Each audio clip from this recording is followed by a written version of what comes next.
ஒரே ஒரு 5 லிட்டர் இதய மந்த்ரா கடல் எண்ணெய் பேக் ஒரு மாசம் முழுசுக்கும் அத்தனை சமையல முடிச்சு விடலாம். இதய மந்த்ரா.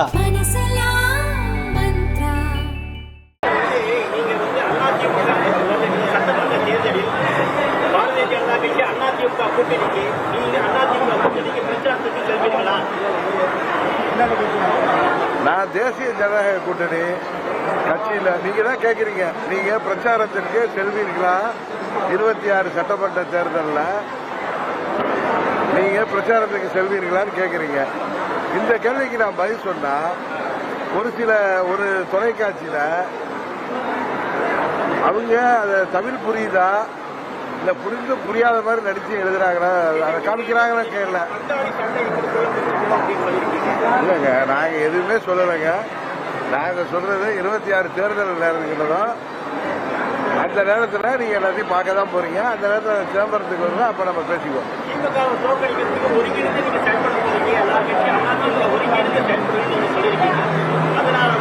நாங்க தேசிய ஜனநாயக கூட்டணியில் உள்ள எல்லா கட்சிகளும் ஒருங்கிணைந்து செயல்பட்டு திமுகவை வீழ்த்துவதற்கு மும்முரமாக தேர்தல் நேரத்திலே பணி செய்வோம்.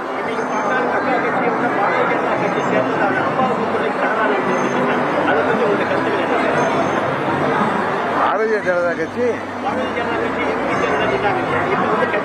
2019 தான் அவங்க பாஜக கூட்டணியில் இருந்தாங்க, 21லயும் அவங்க கூட்டணியில் இருந்தாங்க.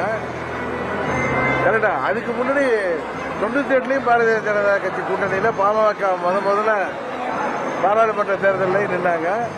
99 சட்டமன்ற பாராளுமன்ற தேர்தலையும் பாஜக கூட்டணியில தான் பாமக இருந்தாங்க. புதுசா இருந்த மாதிரி பேசுறீங்க. அதெல்லாம் உங்களுக்கு தேர்தல் நேரத்தில் உங்களுக்கே தெரிய வரும். அதான் சார், 9 மாதத்துல உங்களுக்கு தெரிய வரும்ங்கிறது.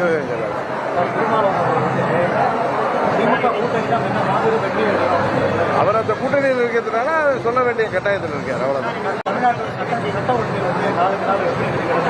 தமிழ்நாட்டில் சட்ட ஒழுங்கு நாளுக்கு நாள் கெட்ட வருதுன்னு நீங்களே சொல்றீங்க. இங்க சின்ன பெண் குழந்தைகள்ல இருந்து வயது உயர்ந்த மூதாட்டிகள் வரை இன்னைக்கு பாதுகாப்பு இல்லை. டெய்லி தொலைக்காட்சியா இருக்கட்டும், பத்திரிகைகளை பார்த்தா கற்பழிப்பு, கொலைகள், எங்கு பார்த்தாலும் போதை மருந்து வியாபாரம். இன்றைக்கு சட்டம் ஒழுங்கு சந்திச்சிருக்குது. இன்றைக்கு விவசாயிகள் முதற்கொண்டு அரசு ஊழியர்கள், ஆசிரியர்கள், பகுதி நேர ஆசிரியர்கள், நெசவாளர்கள் என அனைத்து தரப்பினருமே இன்றைக்கு தேர்தல் வாக்குறுதிகளை நிறைவேற்றாத இந்த திமுக ஆட்சிக்கு எதிராக சாலையில் போராடுகிறார்கள். இவர்கள் எத்தனை பெரிய கூட்டணியாக இருந்தாலும் இந்த தேர்தலில் தமிழ்நாட்டு மக்கள் திமுகவை வீழ்த்தப் போவது உறுதி. அவர்கள் உறுதியாக எங்களது கூட்டணிக்கு வெற்றியை தருவார்கள்.